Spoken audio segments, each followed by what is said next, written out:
এক রাজার মন চাইছে আম খাইতো। কি খাইতো? আম খাইতে মন চাইছে।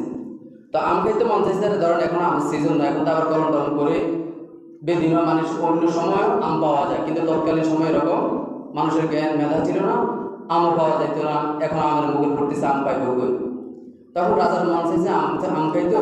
এখন এক মন্ত্রী প্রজাপতি বলে, আমাদের এলাকায় একজনের গাছের মধ্যে আম আছে, তো কি বলস? তা আমার তো মন চায় এখানে কাঁচা আম খাইতাম, তখন মরিচ দিয়ে খাইতে মন চায়, তাহলে তুমি ওখান থেকে একটা আম নিয়ে আসো। তো আম নিয়ে আসতে হলে তো তারা টাকা দিতে হইব। আচ্ছা ঠিক আছে, তাহলে 1000 টাকা নিয়ে যান।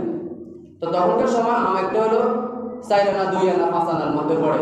1000 টাকা দিয়ে সে কি করব? তো আম একটার জন্য 1000 টাকা ওই মন্ত্রীরে বলছে যে এই অর্থমন্ত্রী থেকে 1000 টাকা নিয়ে তুমি তাকে নিয়ে একটা আম নিয়ে আসো। তো আমটা নিয়ে আসবো। এখন আমটা হলো ধরেন চট্টগ্রাম বিভাগের মধ্যে পড়ছে। ও যার থেকে আম কিনবো ওর বাড়ি এখানে।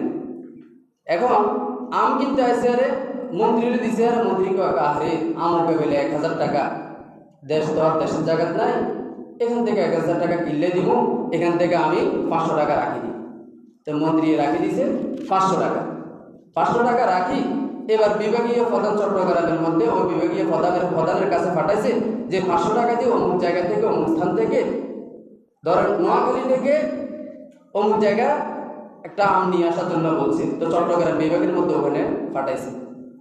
বিভাগীয় প্রধান কি করছে, নোয়াখালী ডিসির মধ্যে পাঠাইছে 500 টাকা। এখন ওই চট্টগ্রাম বিভাগীয় প্রধান বলে, আরে একটা আম যদি 500 টাকা হয়, আমরা বেতন পাই কত?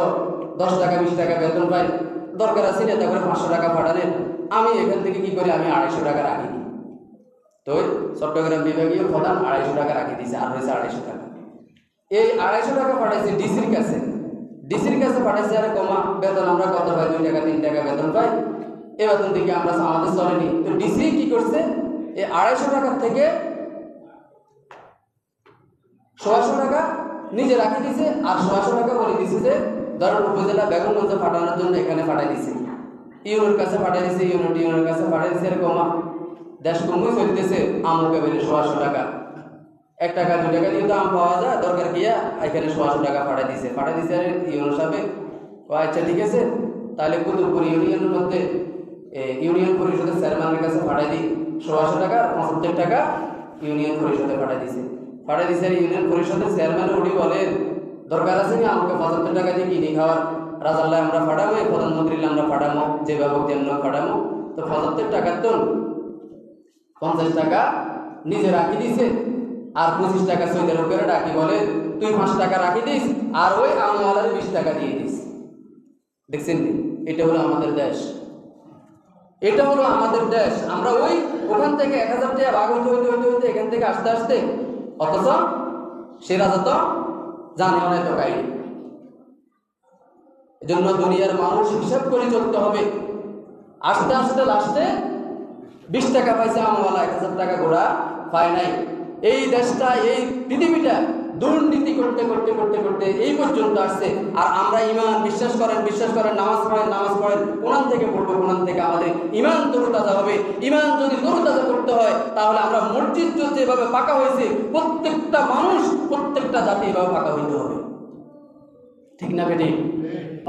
ইন্নাল্লাযীনা কাফারু সাওয়াউন আলাইহিম আনজারতাহুম আম লাম তুনজিরহুম লা ইউমিনুন।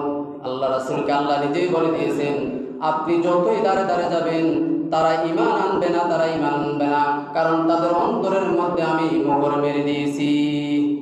এবার ঈমান আনার পর কিছু লোক সকালে একরকম থাকে, বিকেলে আরেক রকম থাকে। এই ঈমানকে ডুবিয়ে দেওয়ার জন্য, মুসলমানকে মারার জন্য মুসলমানই যথেষ্ট।